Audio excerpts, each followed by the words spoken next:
of Evangel. I'm the executive director of Evangel Hall Mission, and I've been working in the nonprofit sector since 2002. And we have been looking at housing in Toronto, and I've been working with quite a few people in the housing sector and with the city of Toronto as well about how we can work together to solve homelessness and create more housing. And I'm also doing a part-time certificate at the Seneca the Sustainable Transportation and Planning Certificate Program, which is really fun. And when I am not working, I am biking all over the place. I have chosen not to have a car and to bike, which is a fantastic way of getting to know cities and neighborhoods. And I just really love it. So thank you.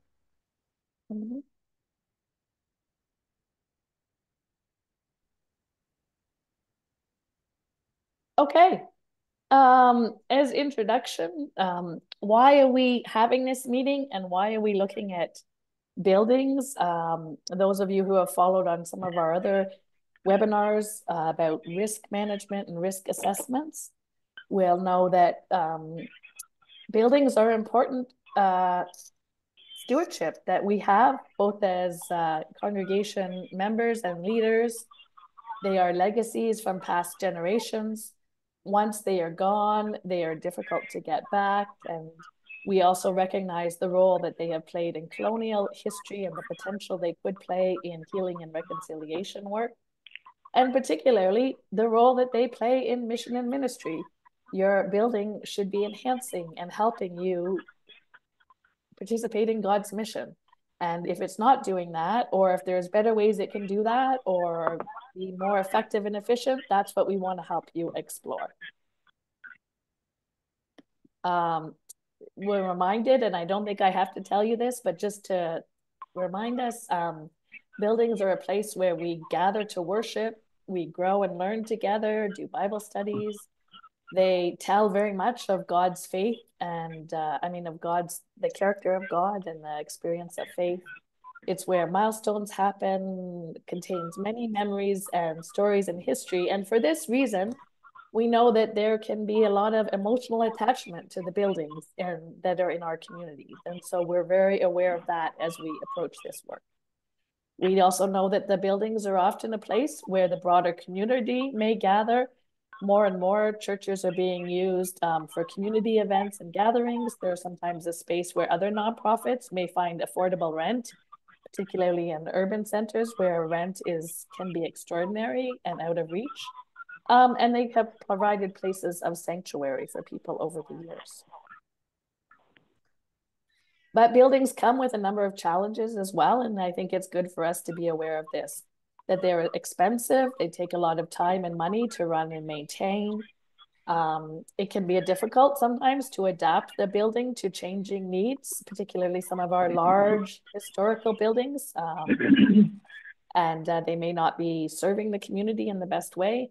They may not be accessible. I've certainly heard from a lot of people who are looking at how they can make their buildings accessible, and that's physically accessible, but then also accessible to people no matter the class that they come from or the experience that they're coming from. And they can sometimes contain stories of hurt and pain, and so we should be aware of that as well and the emotion that could come with that with buildings. And again, I've already mentioned the role that they might play in the journey of healing and reconciliation between Indigenous and non-Indigenous people. These are all just a set so that as we begin to have this conversation, we sort of know what we're talking about and that we think about the importance of buildings. If you want to dive deeper into it, last fall, we did a number of articles in the newspaper which outlined the work that we're doing and begin to introduce people to some of these issues. And this is part of the work that we're continuing to do. So if you want more information, we talked about reimagining church properties, the grief that can accompany buildings and can prevent sometimes reimagining or doing redevelopments of buildings, that often we need to look at more than just housing. We need to build community. And what does it mean to be stewards of our land and buildings? Okay. Okay. I am going to, with that, I'm going to turn this over to Ainsley, who is going to talk about possibilities of redevelopment and yeah, give us some background and setting for this conversation that we hope to have. So we're Oh, thinking okay. our presentation will take It might about have to stay half on. an I'm hour, gonna leave it 45 here. minutes, and Okay. then there's time for discussion, question and answers, and feedback. And if everyone can make sure if they're on the phone that they can mute the phone, that would be very helpful because we're getting some feedback. And again, if you haven't been able to get in using the Zoom link, please copy and paste it into your browser. That should get you in. Okay, Ainsley. Okay. Thanks so much, Karen. So what I just want to talk about, this isn't going to be a full, detailed overview of every step of development. Sorry, Ainsley, I just muted everybody because I finally became host, but you as well. There you go. Fantastic. Okay. So what I want to be able to do is talk about what are the very first things that need to happen when you start looking at development. And the conversations that I've been having with churches, it's really interesting to see churches at all different stages. And one of the things that's really struck me is how quickly, and it was the same before I learned how to do all of this as well, how quickly we can jump into finding a developer and looking at talking about jumping right into finding the right development partner. But what I want to be able to do is talk about the number of steps that should happen before you start talking to developers. And the reason I want to talk about this is because what's happening right now is there are a wide range of types of developers, from private sector who specialize in,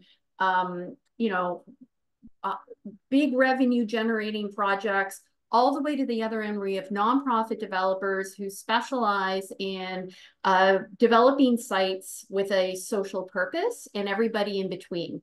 And the reason I want to be able to talk about this is because one of the challenges is that churches often have told me how there's a lot of fear and anxiety around where to start, a lot of fear and anxiety of making sure you can maintain control over the project. But how do you do that if you are not a development firm? So what I want to be able to do is talk about some of the things that churches can do that will help them set them up for success and maintain control over their project right through until the end. So next slide. And I'm just going to add something before you go on, Ainsley.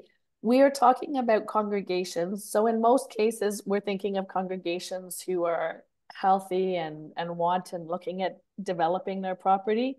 We will also work and have invited to the conversation presbyteries. So those presbyteries who maybe have properties that they're thinking they might want to develop. So when we say congregations or your presbytery, you can just interchange those words. And I will go to the next slide.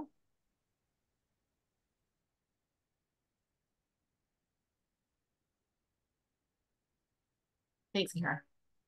So the very first thing before we start talking about development is taking time to define what your vision is. And I'm going to give you some examples about why this is so important. So before you start talking about anything that, the logistics of how big your building could be, or, should you have housing or not, or start looking at, having conversations with developers, the very first thing you need to do is build some clarity around who you are and what you want your vision for the land to be. So there could be lots of goals, and you can have more than one, and you should have more than one. But this is where, as a congregation or planning group, you should ask yourselves, what is our vision? What is our goal? Do we want to generate revenue? Is it something that we want to do social good and have housing in there? Is it about trying to partner more with the community and build stronger community connections? Is it simply we just need to eliminate our building expenses? Maybe you're a congregation that really prioritizes, maybe you're in a flood zone. And so you're really sensitive to environmental issues. So maybe your goal is to redevelop in something that is really cutting edge in the environment. What is it that you want your legacy to be? And, in the planning world, this is often called a visioning study. And this is where you define the future that you want. You make your intentions clear for yourselves. And then this is also making sure that any consultant and company that you meet with at any point in your journey also knows what that vision is, because there's going to be a number of points along the way where you're going to have to make decisions, hard decisions that can pull you away from what your original vision is. So taking the time at the beginning to build and be strong with your vision, that's going to be your anchor. Next one. So your vision is what sets your priorities. This is what's going to keep your focus in a process that can be long and difficult. It sets really explicit, clear expectations for all the consultants and all the development partners. It's going to be your reference point to prioritize and make decisions. And the more clear you are at the beginning, the less you're going to have tension and the easier it's going to be to move through conflict resolution. Because at different points throughout your project, you're going to need to stop and ask, will this next step change, or the change of the plan, is it going to help us reach our goals? Because as you grow and the project evolves, you're going to have lots of different people asking for things, throwing more information, throwing barriers at you. And this is, again, this is your anchor that says, no, these are our priorities, and this is how we're going to make decisions at every point of the way. Okay, next one. Part of this process is also about taking time to remind yourself of who you are and where you've come from. This is an opportunity to honor your history. And it's really important to make room for things like grief and storytelling. A really great example is, and I read this in a book about faith-based redevelopment. There was a woman who the church had to redevelop for all of the same reasons everyone's here.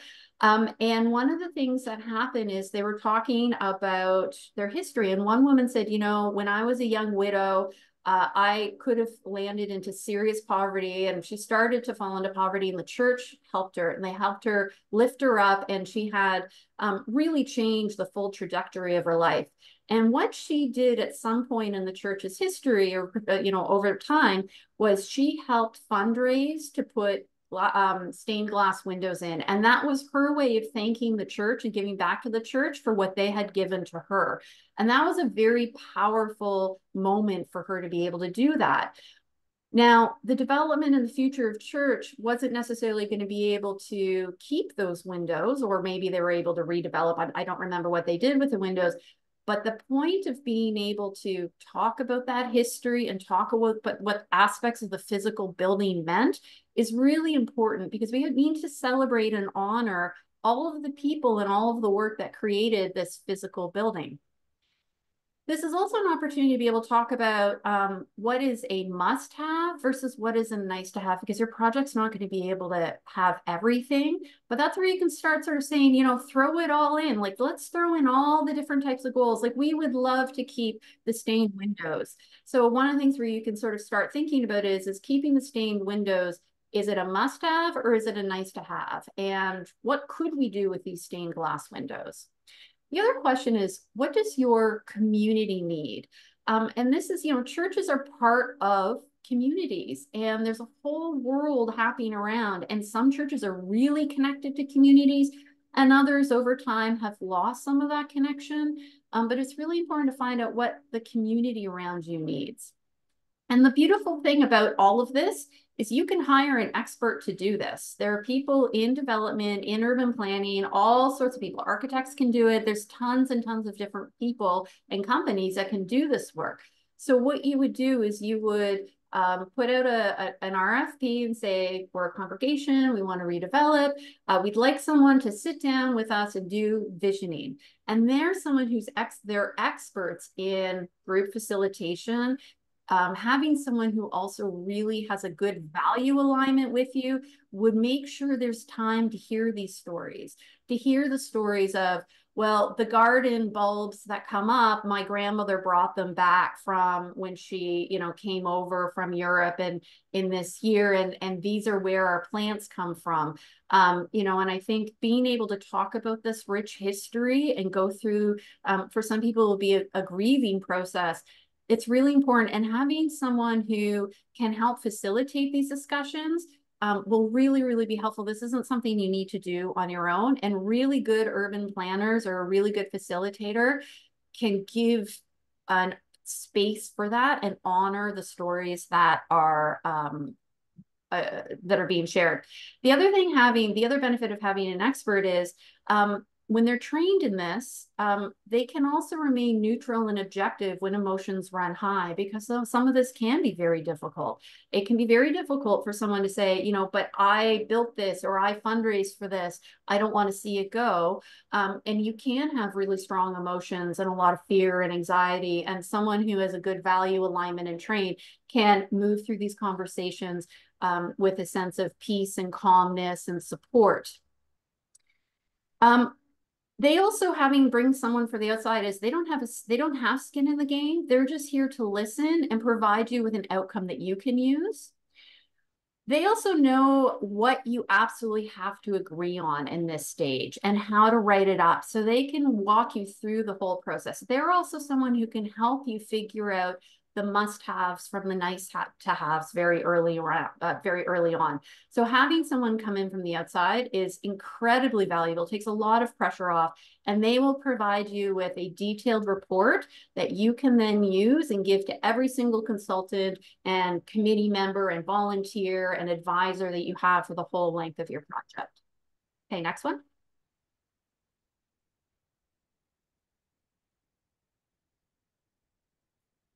And this is a good example of how your vision sets your priorities. So this is an illustration of why visioning and understanding your feasibility, and I'll talk about feasibility second, is so important. Because, so this is a great example of 3 different priorities. We want a building that's environmentally friendly, we want revenue for all of time, and we want to have deep impact on the housing crisis. Right in the middle of that, unfortunately, is a unicorn, because it is not going to be possible to have all of these goals equally. And so this is why it's really important to have your priorities, because this is how it's going to impact your priority setting decision making. And there's going to be different opinions about what you really need to take the time. So that's why you need to take the time up front to be able to have these conversations before you get too far in your planning. Okay, next one. So this could be one way, and I know this is not strictly a perfect use of a Venn diagram, but this is one way to visualize how you can set your priorities. So for this example, a church's priority is we want to have a deep impact on social housing and social good. That's our first impact. Our second is we want some revenue, not a lot, but we need some revenue. And then we'd like to be eco-friendly. It's a little bit less than the others, but what a project like this is, the focus of the project is making sure you've got affordable housing for a particular target population, maybe. The next one. This is a different example. So again, if you're a congregation that maybe has been deeply affected by flooding and climate change, this is something that is a strong part of your mission. You may want to build a little bit of affordable housing. You want to have some modest revenue, but maybe your project goal is to really invest in some really good new green technology. And really, because that's what aligns with your church's priorities and values, is environmental impact. And that's going to be a project where they want their time and their money to focus on the green components of their building. They'll include affordable housing, but that's not going to be a big focus, and they'll make some money. But really, this goal is environmental impact. Next one. The next step, so once you have your clear vision, there's also some limits of what you can and can't do on the building, on the property. So there's the physical constraints of the property. What's the size? What's the shape? Where it's located? There's your political environment and your government priorities. So, for example, right now, governments certainly at the governments across Canada are really, really focused on environmental sustainability and housing. So that's where if you have a project that meets one of your local government's priorities, there's going to be more funding opportunities. They'll also be able to build in things like fast tracking approvals through your city council when you need that. So understanding your political environment and government priorities are really important. It also impacts the funding environment. And all of these questions come up during a feasibility study. Community needs and interests. So maybe your community is really struggling for housing and you need housing. It could be if you're in a university town, maybe the housing is really needed for students. Maybe you're in a community where seniors are really struggling to live in their single family homes when they're really far apart from each other, such as a lot of communities built in the 50s and 60s. And maybe we need housing that's designed for seniors to bring seniors together in a smaller community so that they can walk up and down and see their neighbors instead of trying to, if they can't walk, 3 or 4 blocks. So understanding what your community needs and interests are going to be really important. There's also, you're going to need clarity on what your housing options are. So I could do an entire workshop on housing options. They range from here all the way to here. And there's tons of them. Almost all of them will help some sort of positive impact on your local housing crisis. And it just sort of depends on where you want to go and how much it will cost and how much it could generate revenue. So there's tons of different housing options. So what you would do is you would hire an expert to do this feasibility study. So they're going to be experts in all of this, and they will sit down and they'll look at your property. They'll look at how high you can build. They'll look at how much density your municipality will approve. They'll look at the project goals and they'll say, okay, you want to be really focused on environmental sustainability. We know there's all this funding that can help us do that. Or maybe it's social housing. They'll look at the history of the land. They can look at things like, are you at risk of having environmental contamination? Is there heritage designation?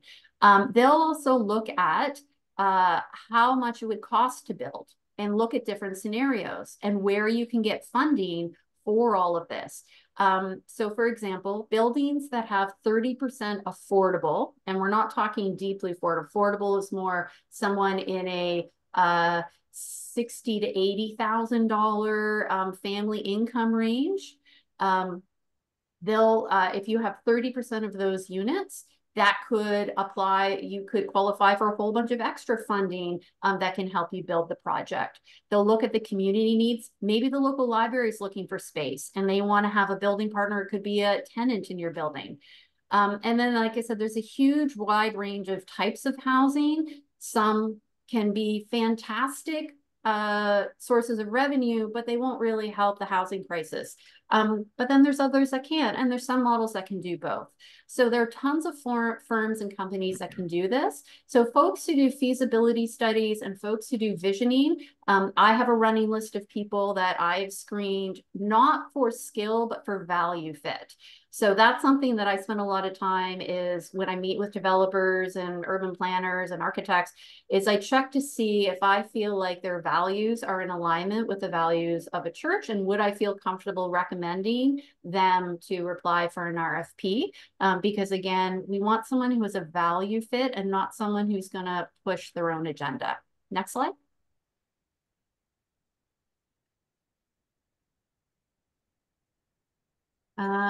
Okay, so once you have your feasibility, you can start building your project plan. So the consultant will work with you to help narrow down how much of everything you want in the building and what it does to the cost to the build and the cost to operate.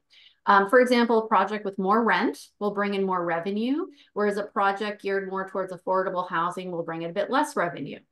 A project with more space for community use and rentals by other nonprofits can help strengthen your connection to the community, but it may need that you have to take into a stronger account the needs of the community design, or you may need to shrink the worship space that you have.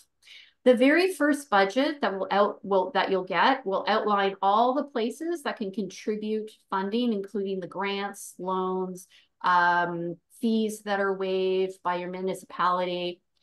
So they'll literally be able to map out and say, okay, this is how much your mortgage is going to have to, you'll have to take on. This is how much you can get in grants, and this is what can be done to waive fees to make the building cost feasible.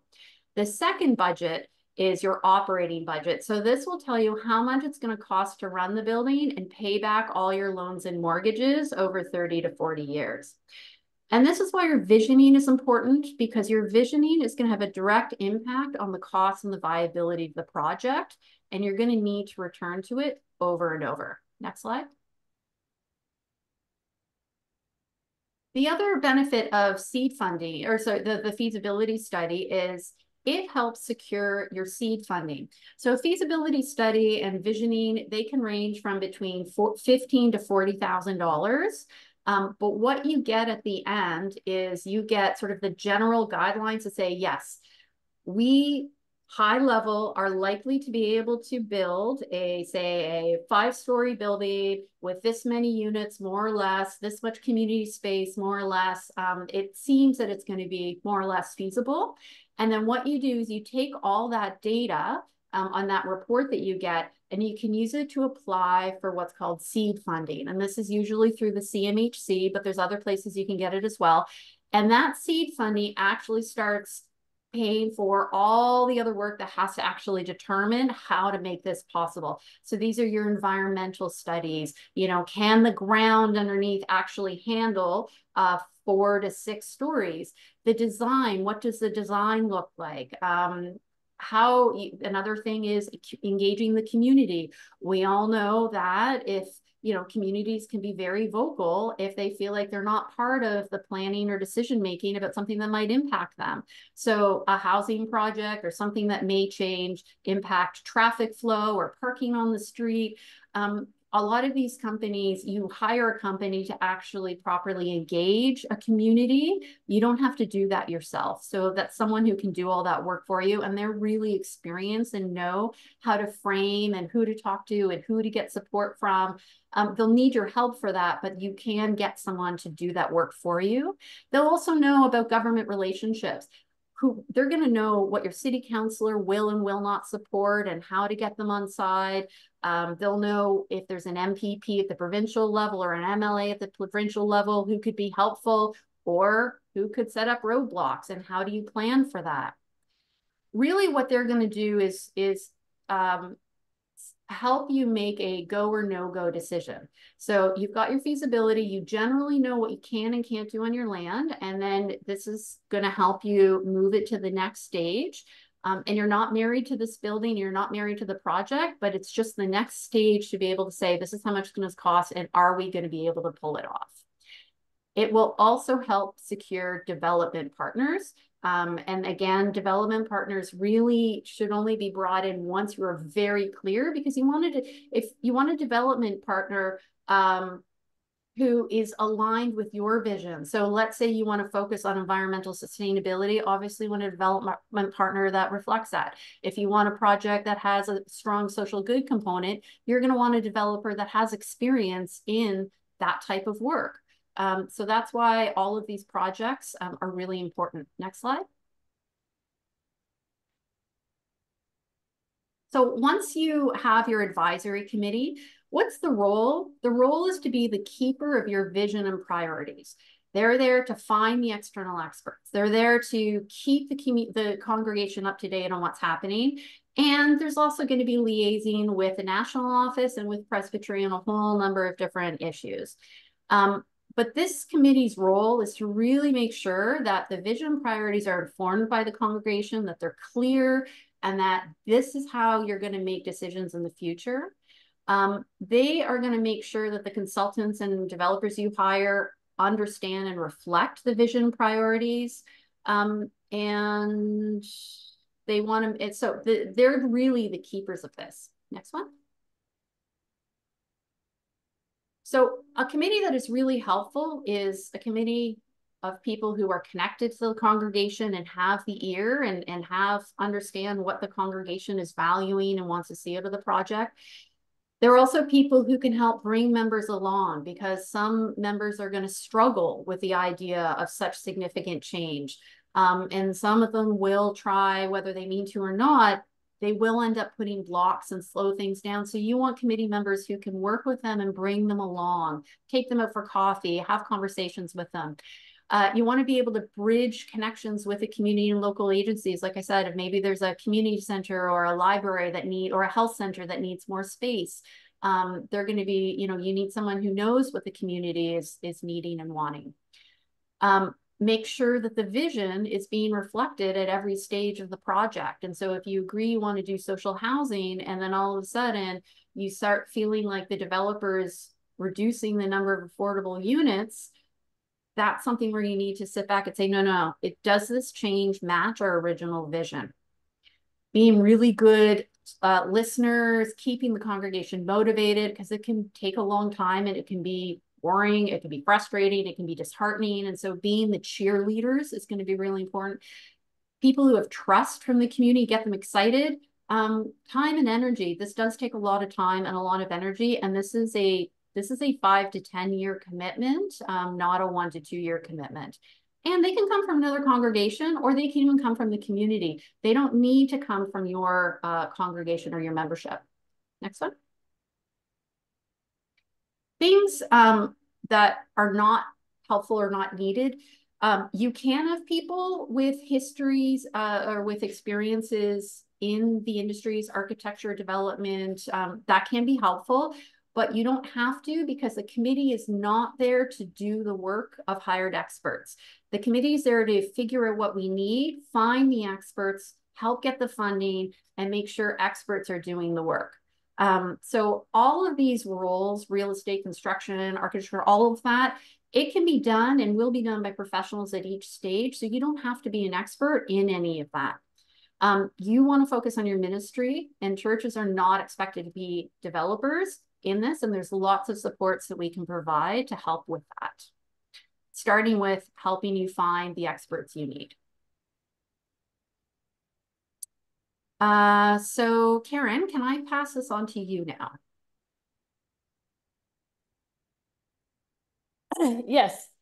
So we're getting very close to the time we're going to ask for your input, but we wanted to make sure that people kind of knew what we were talking about, different things that were involved, introduce some of these concepts such as feasibility study for you. And so one other slide that I thought I would share, because I was visiting the Atlantic Synod last week, and we were talking about ways of funding. And I think it's important for us to, when we think about these development projects, to be aware that there's multiple ways of funding. So just a reminder, so we already have the offering plate. We know that we get gifts. This is weekly, monthly, perhaps. Today, the offering plate may be what is physically passed around in church, or it may be that include your PAR donations, your monthly credit card donations, or your monthly remittances, online donations. Some churches have terminals in them, and some still use checks. That's usually what is paying for our annual expenses. So most of the development, you may have a little bit of your annual budget going towards a development project, but this is usually what is going to pay for program, mission, and ministry that you're doing now. Churches also then may increase their budget by raising funds for special projects, mission, ministry, small ones, sending kids to camp, doing a VBS, having an international mission project or a Canadian mission project. And those funds can come from within the congregation and sometimes from the community. But again, this is what you're doing every year. It's a way that you're raising funds to do mission and to do ministry, which all through this, if you do development, we cannot stop as churches, stop and say, we can't do anything until we have this settled. You want your mission and ministry to continue going on. They say capital projects, congregations can have capital projects about every 7 to 15 years. That might be when you have to raise money to replace a roof or do something extra over and above that your annual budget can't sustain. It's important to note, I'm always asked, what's the balance between non-designated gifts that we ask for, usually through our offering plate or through your commitments to give regularly, and these special projects. And it's lots of studies have been done to say that you do need to balance out, but that special projects will usually increase the money you have overall to do mission and ministry, because there's some people who will never give undesignated gifts. And also it's a way to engage your community and for people to see what the church is doing. Now, your endowment and legacy funds, and your endowment and legacy funds is an endowment fund is where your capital is preserved and or it's grown in order to fund ministry into the future. A legacy fund is often similarly structured, but sometimes it's spent over time. So it might be a fund that's spent over 20 years and is designed to grow, but it's not strictly an endowment fund in that it won't last there in perpetuity. And the reason that I'm mentioning these is that often endowment and legacy funds are about funding mission into the future. And so we might have some congregations who have endowment and legacy funds whose terms are to support mission and ministry into the future. So you might be able to get some funding for feasibility study or for some of this work from your endowment and legacy funds. It's important to know what funds does our church have access to, because if you're going to eventually do grants or looking for grants, most grant providers, whether they're government, whether they're a foundation, or whether even they're the Presbyterian Church in Canada through any of our structures, want to know, is there a way that you can pay for some of this yourself? Or what's your capacity to support this work yourself? And then they're going to say, and why is it that you want the support of the grant? Well, usually, and you've already heard the cost of some of these feasibility studies, $15,000 to $40,000 for a feasibility study. So you don't actually get anything at the end, but know what the possibilities are. You can say, oh, well, maybe we can contribute some of that, but it's really quite a bit for our congregation or for us to raise monies just for a feasibility study. So that's where a grant might help to support these. And the loans are another possibility. Many of you are aware of that PCBC has low interest loans. So you could also say, well, this is about investing in the future. And we know we sit on a really valuable piece of land. So we might want to take a loan so that we can properly do a feasibility study and knowing that we've got 10 years or however long to pay it back without interest or at a very low interest. So those are possibilities for funding ministry. Many congregations take on loans when they do developments of their churches or have done developments, and they'll have a mortgage.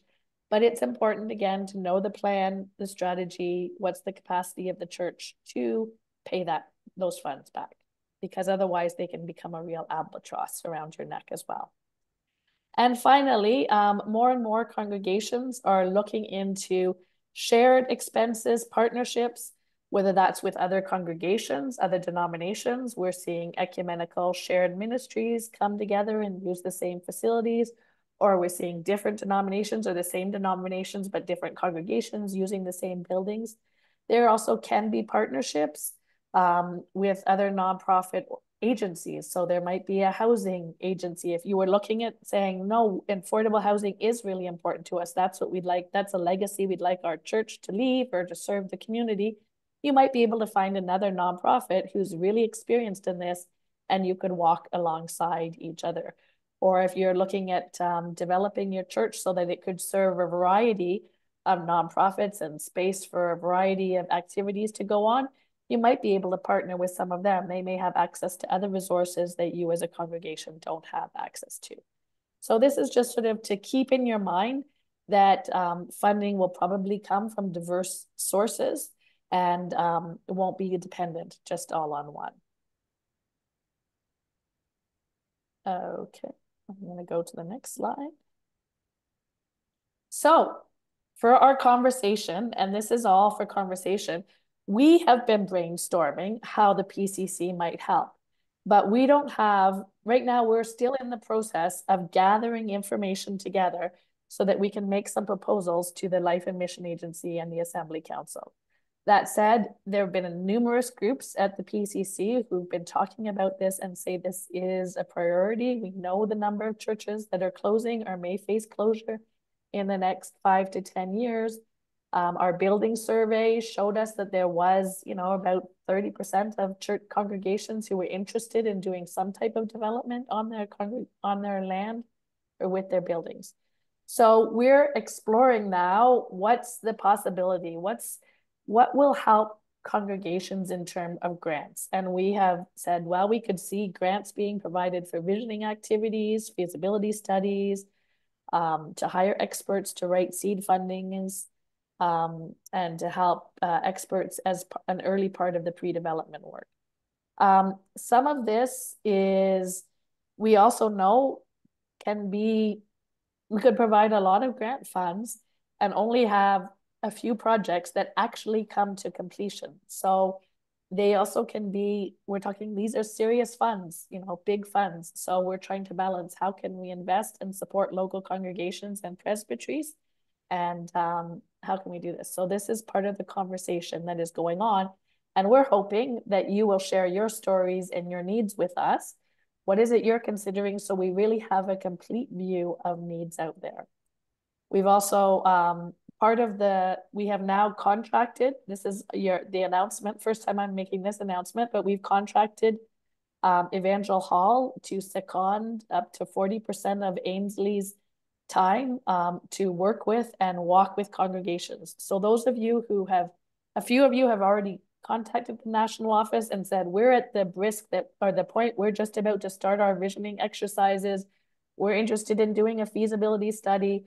Ainsley is available to walk alongside you to help you identify questions that should be asked and to do some coaching and mentoring with you. She's got great expertise in the housing area, but also just negotiating, walking with developers, and then also working with government at municipal, regional, so provincial, and federal levels. So she can help, she's aware of what some of the programs that are available. Her expertise does focus mostly in the Ontario area, but as we've been talking, she's already been talking with congregations across Canada and helping to identify the players. The questions are often the same. The players are often different in different communities and provinces. So the other thing is that we are looking would be interested in providing comments and feedbacks on MOUs and requests for proposals and all of that. And our also interest is, as we get stories, we've had questions already. What are success stories? Who has done this? We have definitely a few ecumenical success stories, and we have some stories and examples of Presbyterians. So we're working on gathering those and the lessons that were learned so that those will continue to be shared. And you can look for some coming in the early new year in 2025. We'll be announcing some webinars where people are coming and just sharing their experience. So you can hear that and it might ignite your imagination and you can see the different possibilities. So that is what we are thinking. But now we want your questions, your feedback, and to share your experiences. Before we unmute people, there were a few questions that were written in. So I'm just going to go over them and ask them because most of them are going to be, I think, Ainsley, you'll be able to answer a few of those. And okay, here we go. One question was, will you have suggestions for people with the skills to lead through the visioning processes? Yeah, so I have a good sense of the types of agencies that can do this. Most of the companies that I have are in the GTA or Ontario, but a lot of them do have branches in other provinces. And I am more than happy to, if you reach out and say, we're in Saskatchewan, who could do this in my area? I can help find some folks that I think would be good people to talk to. Yeah. And here's another question. Does the current housing crisis and political response create significant opportunities and flexibility at this time. Yes. So what's happening, and I can certainly speak for Toronto, and some municipalities are, a little bit slower, and that's okay. But what's happening in Toronto is they've effectively changed quite a number of their building bylaws so that you can create more units, more dense building, you can have a higher building, but more importantly, you can get approvals fast tracked. So there are a lot of different programs where if you have housing in your project, they will fast track your approvals and they will waive sometimes hundreds of thousands of dollars of fees. It will also, having a certain amount of housing and different types of housing can also qualify you for different types of interest-free grants or interest-free loans and grants through the CMHC. So right now, it's really, really helpful. Okay, and are you aware of conversations on housing as a human right and the implications for development options? Yeah, in fact, EHM is just updated our values to have housing as a human right. Unfortunately, it really is a political decision, and it sort of depends on to what degree your municipality, your province, and the federal government are whether or not they agree it is, and whether or not they're willing to put in resources to support that. So that's really a political issue. Here's a question, and if you have a tenant in the building, am I correct in assuming that the rent must not exceed the monthly income of the church in order to maintain the congregation's charitable status? I can, That I have to be honest with that, I'm not clear about. I'd have to dig into that a little bit. yeah, I can take a quick swing at it, but I would want to find out more information. When we've had this question raised before when we were doing treasurer webinars, the understanding was is that as long as the rent was continuing to go for nonprofit, any proceeds from the rent was continuing to support your nonprofit activities, you would probably be okay. But I don't know if if it was a lot of commercial rent that was coming in, and the building was being used primarily for commercial purposes, you might begin to cross a line. So I think it's a gray area, and there probably are some lines you need to be aware of. But in terms of our understanding is that if the building is primarily being used for mission and ministry, and the proceeds from rent are going back into that mission and ministry, you probably would be okay. All right, I've got some other. Are there models where the church sells land to developer for affordable housing, but with the sale, the developer takes on the project and 100% of the cost? In return for the land, the developer gives back long-term income to the church. So that's definitely you can definitely set up arrangements. Effectively, any arrangement you can come up with has been done somewhere. I think one of the things that we're really concerned about is once land is gone, we'll never get it back. And the Presbyterian Church, along with other Christian faiths, are among the largest land owners in the country. And anytime you get into arrangements where you're selling the land or you're giving equity as part of the land to a developer, you start to lose control over ownership over the land. The other thing that developers often will do is waive really, present really big numbers. We'll give you so much money right now, and we will give you a 50-year lease. Well, a 50-year lease isn't actually very long. And what happens is at the end of the 50 years, you have no guarantee of being able to get back and to keep that spot in the building. And you don't know what's going to happen in the community and the buildings around. So it could seem like a really simple, easy solution now, but it could be in 50 years, you have no recourse and nowhere to put your church. So that's just something we just have to be super careful about is when talking with developers on arrangements like this is what is the implication on long-term ownership of the land? I don't care if you have any other thoughts. Yeah, and I think it's who is the developer? Who are we talking about? Are they like a developer that's doing affordable housing, has a concrete success rate and all of that? Do their mission and ministry align with yours? Because that'll help answer some of those questions as you look at all these different terms. So that's, yeah, but I mean, there's so many possibilities out there. That's why feasibility studies and saying, well, who would be interested in this land? What is the possibilities? Let's actually have us talking about real possibilities rather than sometimes getting together and talking about at our session meetings or leadership meetings and saying, well, I've heard this and I've heard that. And sometimes we can make decisions based on things that we've heard that actually are or are not true. So that's why they are really important. Um, this is a comment that's coming. Congregations in advance of any redevelopment, they need to be sure that under the CRA Charities Directorate, churches have one charitable objective, the advancement of religion. Churches must ensure that they are not breaching their CRA charitable objectives, and I would agree with this. Churches should get CRA approval of any redevelopment of tax-exempt properties for other uses to ensure that the charitable status of the church is not compromised.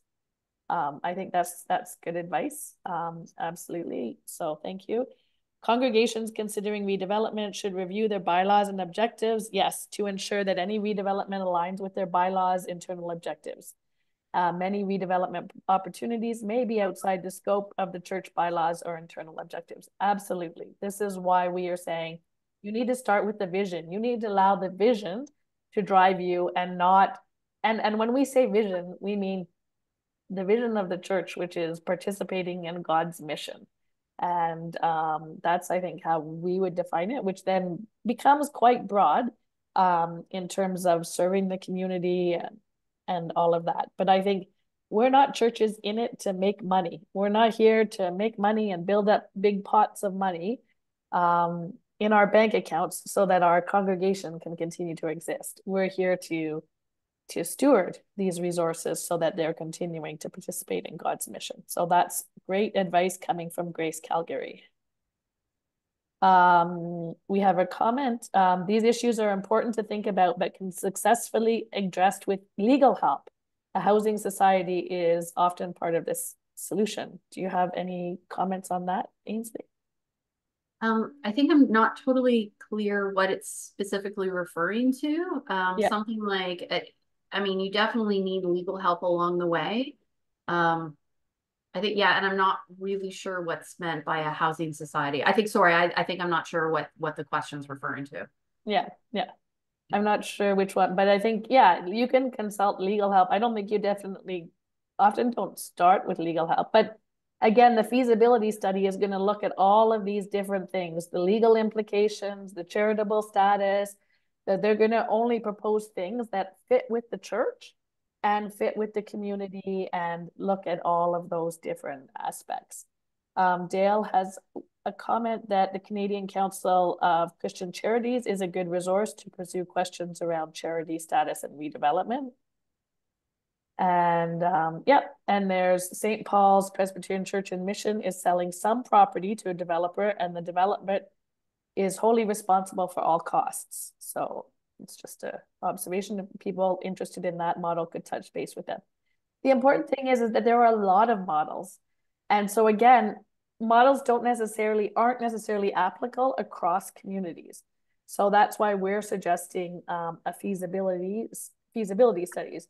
But we also know the question, and this is what I'm going to ask you, and you don't necessarily have to respond here or in conversation, but if people can send me emails, is what type of support would your congregation be looking for? What type of contributions could they make, and what would their limitations and challenges, particularly in your context, because we want to be as specific as possible. Okay, another comment. One issue people tend not to talk about is what happens after the building project is completed. What kind of leadership resources will be needed? Does your congregation have the leadership resources? Also, there can be a mentality that if we build it, they will come. Seldom does a building equal evangelization. The third thing people should be aware of is that the new building does not necessarily equal lower costs. New buildings have incredibly high equipment. When equipment fails, it's expensive to repair and replace. And finally, the fourth area is that people need to work out also the contingency reserve fund that will be required. It's not to say we shouldn't do this work, but we should be fully informed doing it. Any comments, Ainsley? Yeah, so I think quite a lot of these, part of the operating budget. So when we talked about the feasibility, it should give you two budgets, the cost to actually build and then the cost to run it. And in that usually is how much goes into your contingency. So they will do the financial projections to say, at year 20, this is when, X, Y, and Z are going to break. So this is how much, like they'll do eventually you will get a financial plan to make sure that you have a reserve fund that can meet the building's equipment replacement needs. So that's part of, if not the feasibility that will be included in like subsequent planning, that's a standard part of a package that you would be given. The other thing is an operating budget should also include property management. So for example, they don't want you guys, if you decide you don't want to be managing the property, you just want to walk in, use your space, do your mission work and leave, that's part of the operating budget and they will roll that in. And again, that's part of being very clear up front about what you do and do not want to do. So if you don't want to be landlords, then that's part of your visioning and feasibility. They roll that in and say, no problem. Here is your annual budget to make sure someone else is taking care of the building so you guys don't ever have to worry about it. Yeah. There's a question. Are you waiting until you have stories to determine if you will be giving out grants for this work? So I can answer this. This conversation here and the input we're getting even on these comments are part of the process that has started actually a number of years ago and has particularly picked up this year. So we've been getting numerous requests from congregations who say that we already sit on a valuable piece of land. We're looking at this and this. We want it, our building, we know it's being underutilized right now. We don't have the best stewardship. We see expenses coming in the future. And we want to be sure before we invest in, a new roof, is this building actually going to serve the community and the church into the future? So we have PCBC, Life and Mission Agency, and GAO. We have been getting these questions. A number of you have been asking those questions who are on this call. And so we are working on a proposal. There are funds in the church, but the committees of the church need to release those funds. And so we're working on a proposal that we hope will go to Assembly Council this fall. I mean, we're talking, that's LMA meets next week, Assembly Council a little later in November. So we're working as hard as we can to see if it can be approved that some of those funds can be used to do this work.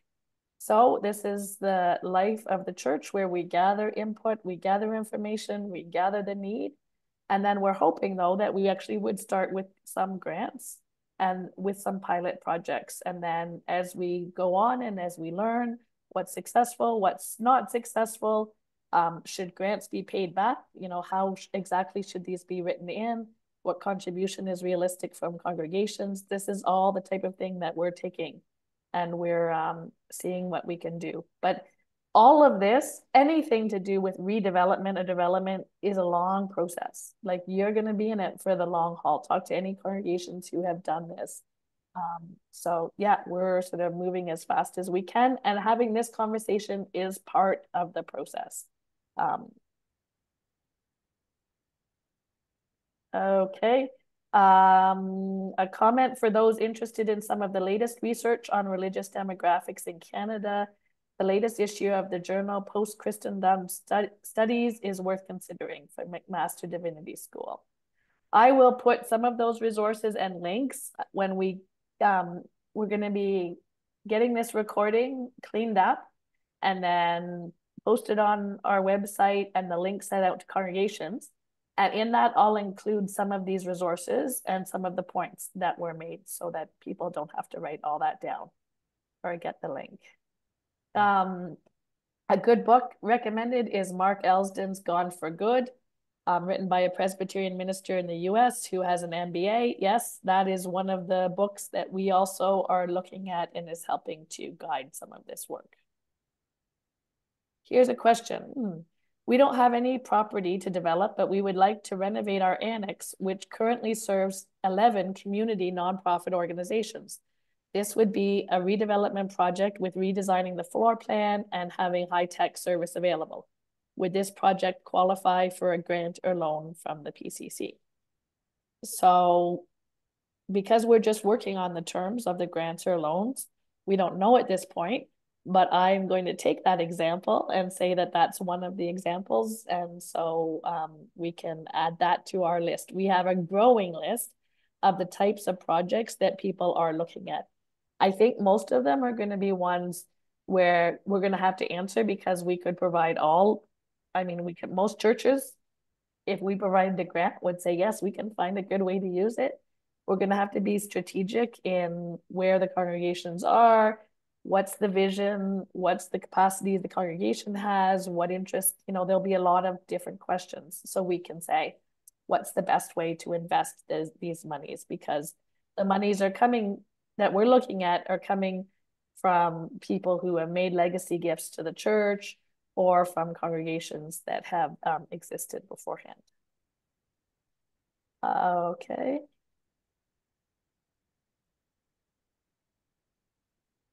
Okay, I'm just about getting to the end of the questions and then we'll open it up if people want to speak. Yeah, this is a great question. Many churches do not have the talent or capacity to take on such large capital projects. However, they are land rich. They need a solution to convert land with outside partners while staying within the scope of focus for their church. Yeah, I think that's mostly a comment and I would agree with that comment. I think it will be a loss to the church if we all suddenly became developers and it could easily become development driving us. That's why we say the mission and the vision needs to start first. You need to know what is it your church is trying to do.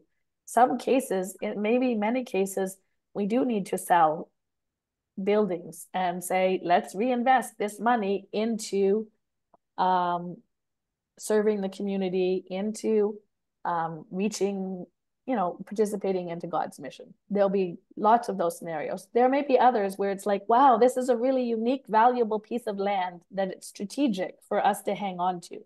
And how might we do that and how could it better serve? And Karen, I think the other thing is this is also really important by bringing in someone during the vision and feasibility work.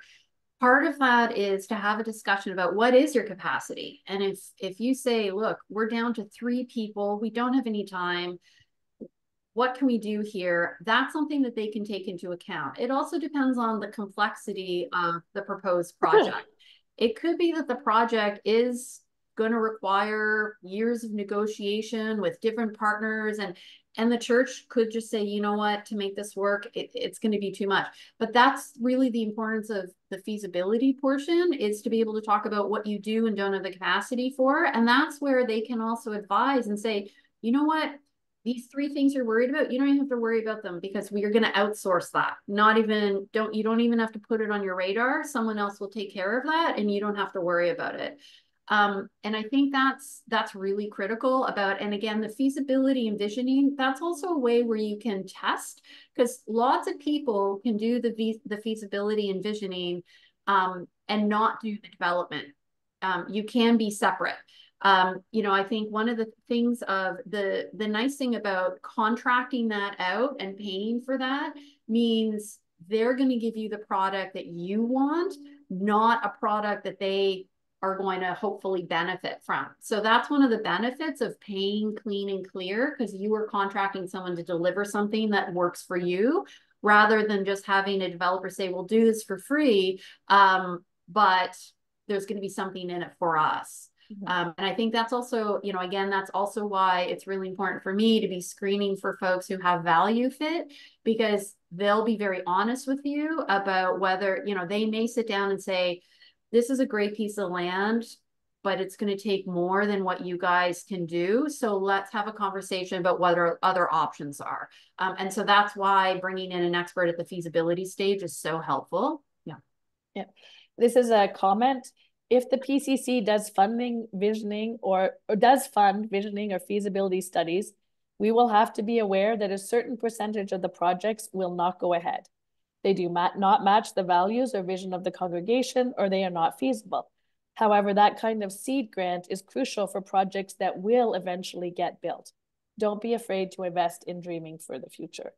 And I think that is what we've had different people talking about this. We've talked about it at different congregations. This is the feeling that has been coming up again and again.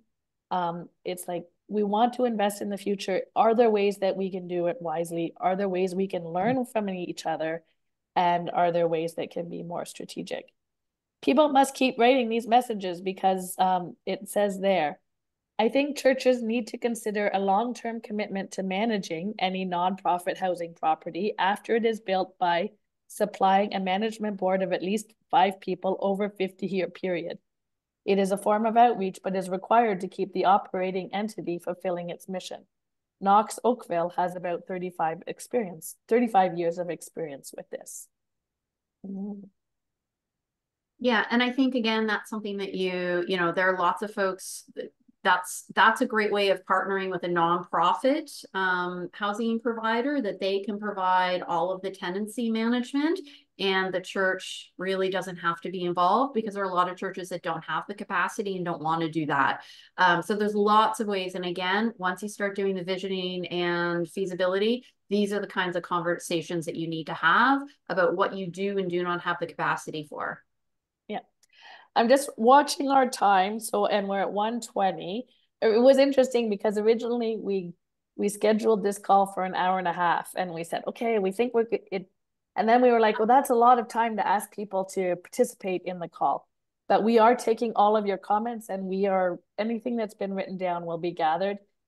Most of the questions that are there now, one is there conversations happening ecumenically? Yes. This conversation is happening with our ecumenical partners. So we've been working with not just United and Anglican, but Baptist and Mennonite and a bunch of congregations. So we do have a committee that works together and shares information, but also happening with the nonprofit sector, the nonprofit housing sector, and with government. We've had some conversations. What are the role of churches? And they've been interested in that as well. So I think one of the questions, what's a reasonable cost of a feasibility study? Ainsley, you said earlier it would be about $15,000 to $40,000. Is that, yeah. So it depends a little bit on the scope and who is doing it. Again, you want to know who is doing the feasibility study. As Ainsley said, sometimes somebody will say, oh, we'll do it for you for free, or we'll do it for you at a big discount. But you're going to get what you pay for. So what are their interests? If they're doing a free one for you, why are they doing a free one? Are they hoping to be the development partner? Will they be trying to pitch their own interests? Yeah. I'm going to unmute if anyone wants to raise a hand and has anything. I think we're basically done. We want to, again, continue to get your feedback, and it probably was a little optimistic, and people who know you, I'm always very optimistic to think we could have a good discussion. We had over 109 people on this call, but we're hoping this has provided you information and getting you thinking, and that you will write in with us your concerns, your questions. You want to be sure that this is considered, because we're going to be talking about it more at all of the different committees of the church and saying what is the best way that we can move forward and we can support congregations. So yeah, we will are aware of this, and we will also make sure the questions and comments, some of the questions are addressed because we know that those questions will come up at the LMA and Assembly Council. We're trying to gather the information, but also provide support for congregations. So, all right, okay. Is there anybody who wants to speak who cannot write in a comment? Okay, Meg Patterson, you have raised your hand. I have to unmute, but just a Yeah, second. I think I I need. should. I think I've been able to unmute Oh, myself. you have. Okay, great. Go ahead.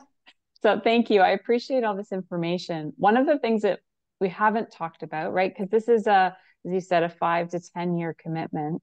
Yeah, Congregations are maybe having, if you're really good, you maybe are starting these conversations, let's say it's 3, 4 years before you're going to start to run into trouble, maybe. Or maybe you're really good and you're still really healthy, but you know that you need to do something or you want to do something. But there's also congregations who realize perhaps that they're going to run into financial struggles maybe in a year or two. And what we don't want to see is congregations rushing into decisions and agreements because of those time constraints. yeah, But also because you don't know what's going to happen in 5 to 10 years. So, like 3 weeks ago, our boiler broke, and we have to spend $75,000 on a new boiler. That was not part of our 2024-2025 budget, right? And those things are going to happen in buildings as you're going through this process. And so, what I would hate to see happen is for these things to get derailed because of those kinds of unexpected costs or unexpected emotional and time commitments. And I'm wondering if you've given any thought to how to support congregations that are maybe going through this but need other kinds of support outside of the immediate how do we do this yeah, that might come up along the way. yeah. That's a really good question and good input. I think when you have a congregation, so there we are realizing that we are going to be working with different levels of congregations. Some congregations still quite healthy who are looking to do redevelopment because it's going to better serve their ministry to the community. And they may be housing whatever redevelopment there. There'll be others who are like, oh, we have this church here and it's such a valuable resource. It needs to be used, but we don't have the capacity to do that because we are so near the edge. In that case, I think we'll have to work with presbyteries. It would have to be presbytery driven and helping to make those decisions about where funds get invested. So definitely all of this. And I think Ainsley mentioned it when we were talking about that presbytery. It's a big thing for presbyteries to work with congregations in their bounds. And if it's only about funding, for sure, that's when we do the visioning, we're not hoping that the visioning process is going to say this is about funding and we can keep our congregation open. We want it to be about this is about how our congregation and this building and these property can better serve God's mission. And this is how we can do it. And this is how it works with the PCC. And this is how it works with all of those other things. So that's, I don't have an exact answer for that yet, but this is part of the conversation. And just Meg, if I can Yep. interject with Mhm. the specifically for what you brought up about a boiler, we do have within the PCC the interest-free loans that are really used often for those purposes. So feel free to Right. get in touch with us, and they're pretty flexible and good terms, specifically for that type of needs. Yeah. And I guess there's this, obviously we need to be financially sustainable in the future in order to exist. And so for some of us, like we have a building, it's used 7 days a week. It is used morning, noon, and night. And we're not financially sustainable in our current means. So it's sometimes it's not about, like, I think we are doing really important things in the community, but we're not currently doing them in ways that allow our finances, right, to support us. So what is, like, those kinds of questions, they feel like very different questions from the questions we were just asking about redevelopment. And I Yeah. don't know where those kinds of situations fit into all of this. And that's a bigger Yeah. question, but just something maybe in the Yeah. back of your mind. No, that's a great one. And Sharon, I see your hand, so you're next. Just so you know.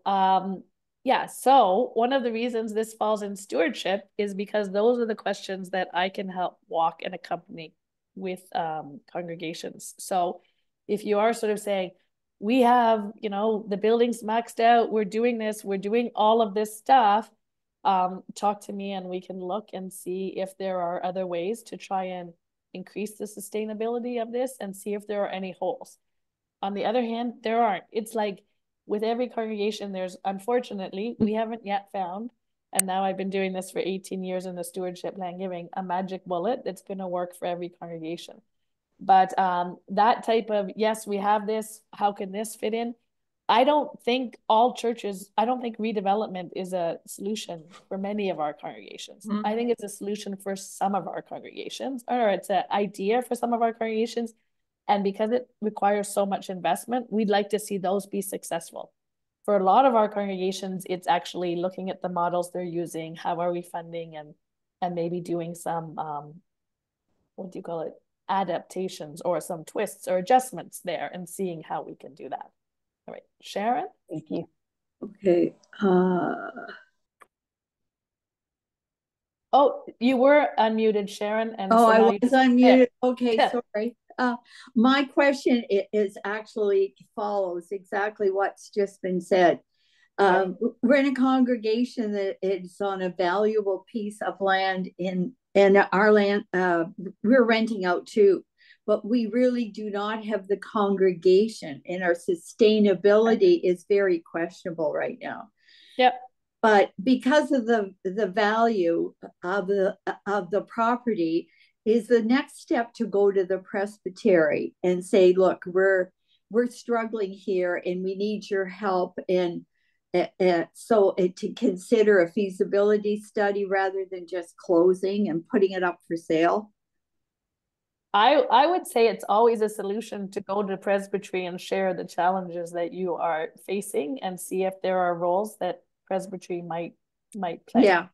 And part of this that we are saying is that this is not the only thing that PTC is working on. Like we do have, there's new beginnings programs, there's coaching and mentoring programs. Yeah. So, and Jen Astop just did a webinar on grants that are available for churches. So, yes, start the conversation with your presbytery, say, we still think there's life there and vision, and in the end, it's going to be conversations that happen.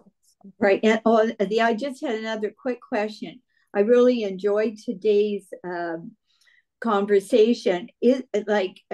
Do you need our email address to get the information for today, or is it going to be sent out through the presbytery?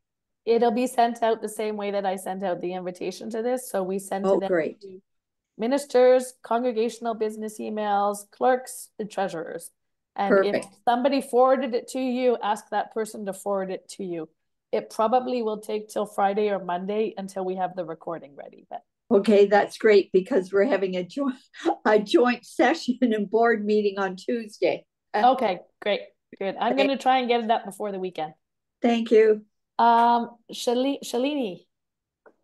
Yeah, I was just wondering how much resource we will have from the national office, because I feel like it's a lot and of steps, and I just want to know, like, how do we know when we're ready to do the feasibility study?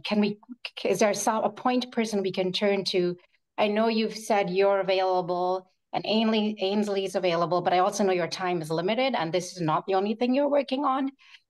For instance, as you know, we have had a developer approach us already, and I would like to take the next steps. Yes. And one of that for us is an upcoming congregational meeting. But even the communication of this proposal that we're not going to go ahead with necessarily, because we know now that we should do this feasibility study. But how do we rightly present this to the congregation? How do we know when we're ready to do the RFP? Just all those in between steps. Yeah. Like, who is the resource person? So it is. Ainsley, we're just ready to announce. So this is where we're basically announcing it. But Ainsley has been contracted by the church. It's a partnership with Evangel Hall to be available to do coaching and mentoring for congregations exactly like yours going through this. So she will be working to set up one-on-one meetings with you and to help you coach and walk through. What we don't know yet is the availability of funds or the grants, because that still needs to make its way through the systems. But we do Right. have Ainsley, who's available to walk you through, to talk to you, to set up meetings if it helps, a Zoom meeting with a session, and to do that. So, Okay. and then when she gets overwhelmed and isn't able to attend, she will call Betty and I as backup. So sometimes it may be that Betty and I are the ones meeting with the congregations, and then the three of us meet together fairly regularly to share the information, to update our lists, to find out who is on it, who isn't, and to do that. So right now we have a list, a database, and it's growing, of about 20 congregations who are at various stages of just exploring these issues. Okay, great. Thank you. Okay, I see David Mock. Yes, sorry, I was on mute. That's okay. Just a quick question. You know, the land, the building is owned within the church world at PCC. Congregations support it and different things that they do. But the real value in the property, as long as the buildings are in solid, good shape. Okay. So if you were a corporation or if you're a retailer, and I've been that for 40 plus years, I would look at my assets every year and I'd make sure I'm investing those assets so that I keep people coming, because I want a good asset for them to see and show up and to be competitive. Because in the industry, I'm competing with other churches, and I'm just like I would be in retail. Do you see the day where PCC will forward look at the value of their assets, knowing that you have declining congregations, struggling congregations financially, and be proactive in their investments in those key church properties? So one thing is that we are Presbyterian church, so there isn't we're not the Catholic church. Well, I don't want to even say that.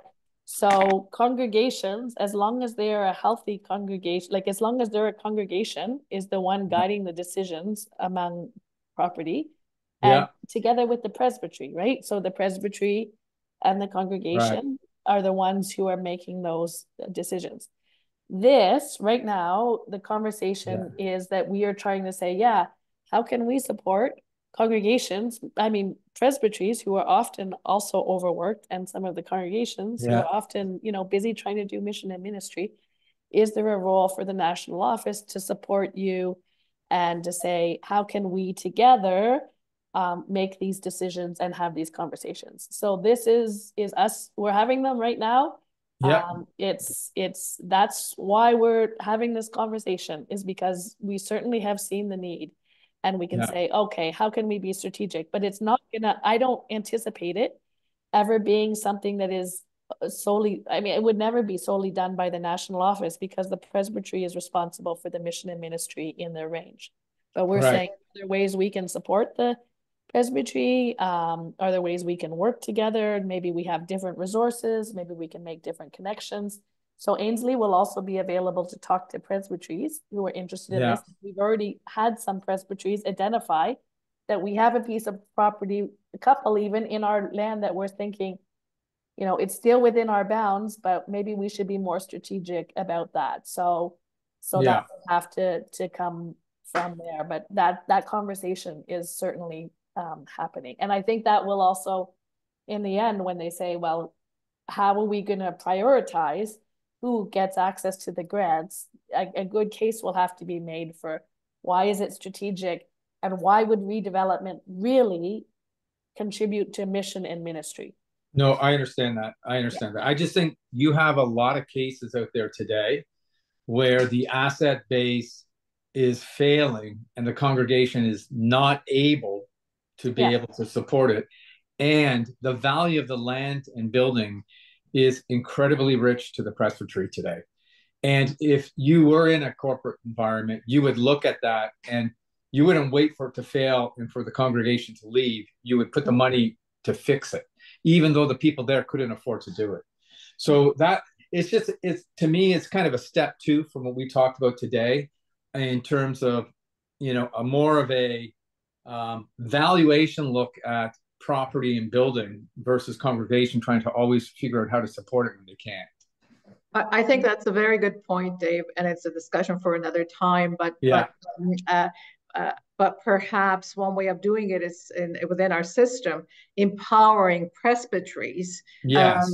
to be more proactive, because they hold a That's lot it. of the power and the planning with the congregation. That's Yeah. exactly it. Because I think and I mean this very supportively.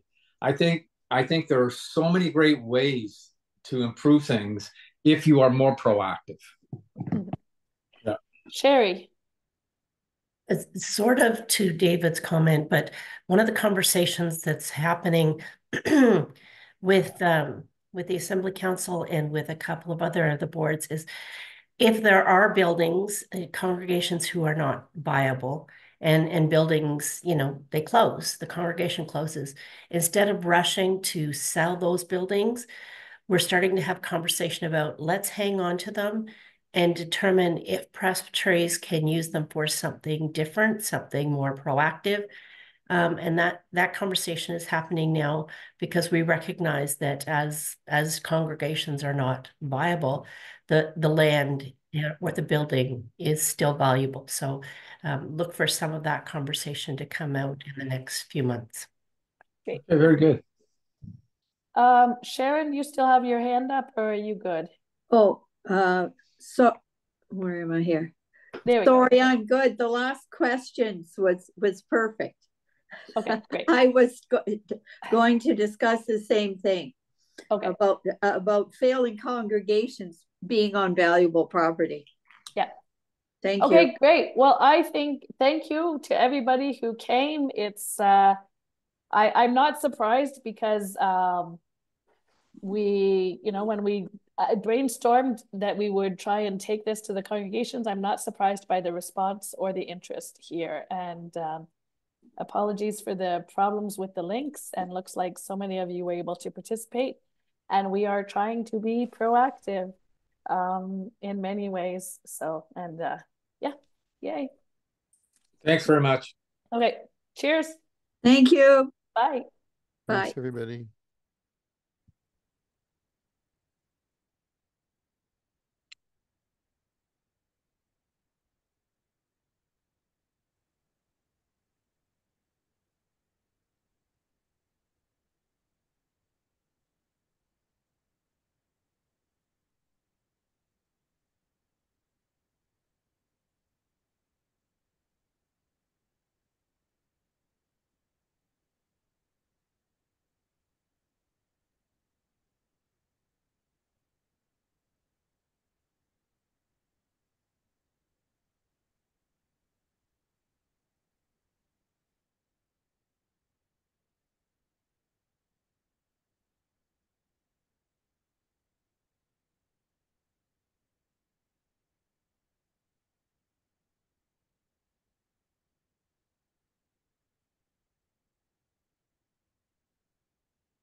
I'm just removing everybody.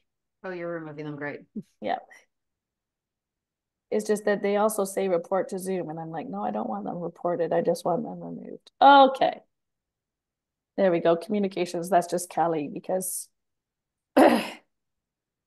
And did you turn the recording off? oh no, let's do that. How do I do that? Recording. Stop recording.